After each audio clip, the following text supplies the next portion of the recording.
بسم اللہ الرحمن الرحیم۔ السلام علیکم ناظرین۔ آج کی اس درس میں پچھلے درس کی طرح ہم کچھ نئے الفاظ اور جملے اور کچھ ابتدائی قواعد کے بارے میں آپ کو بتائیں گے۔ تو سب سے پہلے فارسی میں ہم کچھ صفات کا جائزہ لیں گے۔ یہاں پہ ایک صفت اور اس کا متضاد دیا ہوا ہے ایک ساتھ، جیسا کہ گرم اور سرد، اور کم اس کا متضاد ہے زیاد یعنی زیادہ، بلند یعنی لمبا یا اونچا، اور کوتاہ بھی اسی طرح جو چھوٹا ہوتا ہے طول کے حساب سے اس کو کوتاہ کہتے ہیں۔ اگلی صفت ہے تمیز، متضاد ہے کثیف، اور صاف ستھرے کی معنی میں ہے تمیز، یہاں پہ اردو والے تمیز نہیں ہے۔ پھر اس کے متضاد ہے گندا یا میلا، جو ہم اردو میں کہتے ہیں، اس کو کہا جاتا ہے فارسی میں کثیف۔ اور اسی طرح چاق یعنی موٹا، اس کا متضاد ہے لاغر۔ پھر بزرگ بھی یہاں بڑا کی معنی میں ہے، اور جو بزرگ ہم اردو میں استعمال کرتے ہیں اس معنی میں نہیں ہے، اس کا متضاد ہے کوچک، جس کو ایرانی لہجے میں کوچک کہا جاتا ہے۔ یہاں پہ ہم کچھ الفاظ کے تلفظ اور معنی کا جائزہ لیں گے۔ پہلا لفظ ہے لثے۔ لثے دانت کی مسوڑ کو کہتے ہیں۔ مسواک یعنی ٹوتھ برش۔ نمک، لوبیا، منہ یعنی بال، مسجد، نصف، یہ اردو میں بھی نصف ہے، آدھا کی معنی میں ہوتا ہے، اس کو نصف اور نیم دونوں کہا جاتا ہے۔ نان، لبنان، نور کا مطلب ہے فارسی میں روشنی۔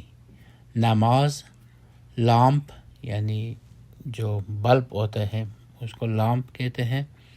نسخے، تو اردو میں بھی ہے نسخہ، جیسے ڈاکٹر کا نسخہ ہوتا ہے۔ مار، مچ۔ لباس شوئی یعنی واشنگ مشین۔ لیمو، تو اردو میں بھی لیمو ہے۔ نگہبان یعنی گارڈ یا چوکیدار۔ لباس، کپڑا۔ لب، ہونٹ۔ نارگیل یعنی وہ ناریل کو نارگیل کہتے ہیں۔ مرغ، نخ یعنی داغا۔ لولے، پائپ۔ نیمکت، نوشابے یعنی یہ جو سافٹ ڈرنک ہوتے ہیں اس کو نوشابے کہتے ہیں۔ مدرسے، اسکول۔ نائجیریا، یہ تو ملک کا نام ہے۔ نیمرو، آملیٹ۔ دم، یہ تو جانور کے جو دم ہوتے ہیں اردو میں بھی دم ہے۔ اور میوے، پھل فروٹ کو میوے کہتے ہیں فارسی میں۔ دامن، نماز۔ گندم، گرم، سرد۔ کم، زیاد، یہ جو ہم نے پڑھا تھا پہلے۔ بلند، کوتاہ۔ تمیز، کثیف۔ چاق، لاغر، اور اسی طرح بزرگ، کوچک یا کوچک۔ آن لباس شویی است، تو یہ اگرچہ آن لباس شویی است لکھا ہوا ہے، لیکن ہم اس کو ملا کے جب پڑھتے ہیں روانی سے تو آن لباس شویی است، الف تلفظ میں نہیں آتا ہے۔ اگلا جملہ ہے لباس کثیف در لباس شویی است، تو یہاں پہ ایک چیز آپ نوٹ کریں، لباس کثیف، یہاں ہمارا لفظ جو ہے اسم لباس ہے، اور لفظ کثیف صفت ہے جو لباس کے لیے استعمال ہوئی ہے۔ اسم، پھر زیر، پھر صفت، اور اگر وہ واولز پہ ختم ہو رہا ہو، جیسا لباس کی جگہ پہ اگر کوئی ایسا لفظ ہو جس کے آخر میں واو یا الف ہوں تو ہم یہ لگاتے ہیں، جیسے مثلاً عبای سفید، اس طرح یہ جو ہے یہ لگتا ہے، پھر اس کے بعد صفت آتا ہے۔ خیر، اگلا جملہ ہے این مسجد بزرگ است. یہ مسجد بڑی ہے. ما در این مسجد نماز میخوانیم. ہم اس مسجد میں نماز پڑھتے ہیں. اور یہاں در کا جو پریپوزیشن ہے کس طرح استعمال ہو رہا ہے آپ نوٹ کریں. ما در این مسجد نماز میخوانیم. ہم اس مسجد میں نماز پڑھتے ہیں.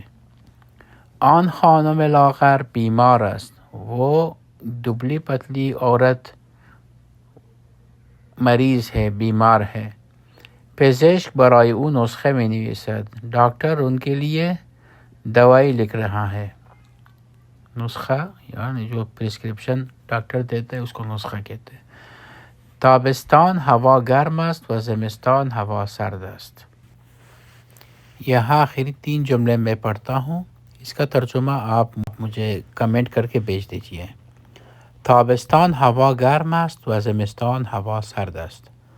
درخت خرما بلند است و درخت لیمو کوتاه است.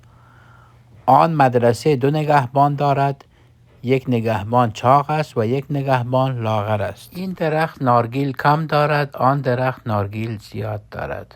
یعنی اس درخت میں ناریل کم ہے اور اس میں زیادہ ہے. آیا محمد و حسن چاق هستند؟ نه آنها لاغر هستند. کیا محمد اور حسن موٹے ہیں؟ نہیں وہ دبلے ہیں. اسی طرح باقی جملوں کا ترجمہ کر کے مجھے کمنٹ کیجیے گا. شما کدام سیب را میخورید؟ یا تو کدام سیب را میخوری؟ جواب: من سیب قرمز را میخورم. آنها با کدام ماژیک مینویسند؟ آنها با ماژیک آبی و سیاه مینویسند. پدر و مادر شما کجا هستند؟ یا پدر و مادر تو کجا هستند؟ پدر و مادر من در نیجریه هستند.